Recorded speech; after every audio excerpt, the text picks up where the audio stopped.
it is easier to just talk away to a stranger than it is to someone that knows you. Like, I think people find it easier to come into a bar and sit and tell their life story to a stranger that they might never see again than they would to like sit and talk to someone you know where there could be repercussions about what they're saying. Like, I think I find that a lot. Like, a lot of people will sit and talk. This guy's a Southerner, you know. I would never talk to him on the street. I'd hear his voice and I'd walk the other way. But tonight we're brothers to an extent. It's great. It's a meeting of people who would not normally commune in normal society, so to speak.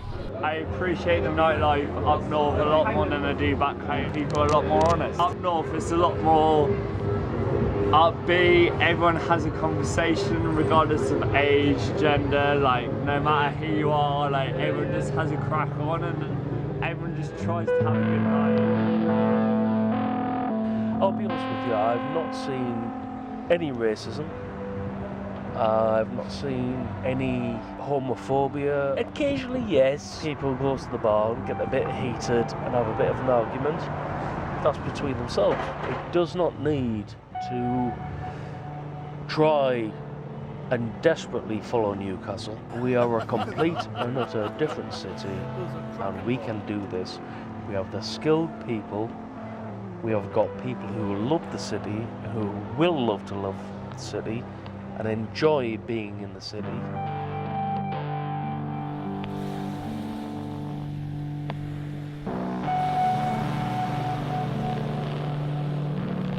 A lot of the audience was made up of people that were also performing. That's what we've got in common. And then the conversation is, well, how did you get there being poetry? Yeah, we were all different people at the same place for the same reason. So you've gone, okay, this is who I am, this is part of me. We've all gone, okay, cool. Let's find out more about each other. And if you looked at that table yesterday, we were at the pub, but all talking, all making each other laugh and joking. We're all there because we'd all seen each other reading, and we wanted to learn about each other, learn about art from other artists, learn about poetry from other poets, learn about writing from other writers. To meet friends, it's easy because I'm a very camp person myself anyway, so I can just walk up to someone and go, hey, you've got massive tits. And gay-wise, it's nothing like compared to Newcastle or like Manchester or Leeds. It's very easy to meet another gay person in those areas, but not in Sunderland. It's kind of hard for a drag queen to get work in Sunderland.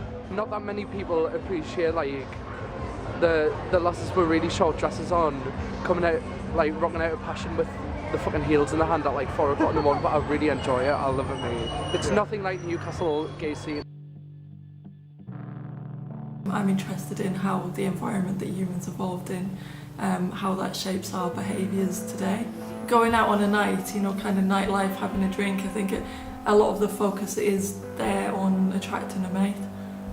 That's often, you know, the key thing that's going on. It's obviously spending time with friends as well, which is important, but a lot of it is about, you know, kind of putting yourself out there, displaying your mate quality. If you limit yourself to your close social circle, there are not possibly many potential partners there. And obviously alcohol is a good way to loosen up inhibitions and help you to talk to people. It's not the only factor, you know. I think sometimes the atmosphere, the music, those sorts of things help you to relax and to talk to people. So it's not all about alcohol.